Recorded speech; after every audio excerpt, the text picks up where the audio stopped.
ఆదివారం సెలవ రోజు కావడంతో యాదగిరిగుట్ట శ్రీ లక్ష్మీ నారసింహస్వామి వారి ఆలయానికి భక్తుల రద్దీ పెరిగింది. ఆలయ పరిసరాలన్నీ భక్తులతో కిటకిటలాడుతున్నాయి. శ్రీ లక్ష్మీ నారసింహస్వామి వారి దర్శనానికి క్యూలైన్లో భక్తులు బారులు తీరారు.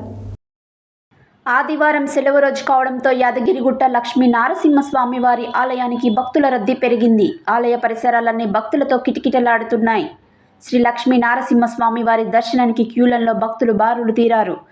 దీనితో స్వామివారి ఉచిత ప్రవేశ దర్శనానికి దాదాపు 2 గంటలు, ప్రత్యేక దర్శనానికి దాదాపు గంట సమయం పడుతుంది. భక్తుల రద్దీ అధికంగా ఉండడంతో ప్రసాద విక్రయశాల, సత్యనారాయణ స్వామి వ్రత మండపం, కొండ కింద విష్ణు పుష్కరిణి, కార్ పార్కింగ్, బస్టాండ్లో భక్తుల సందడి నెలకొంది.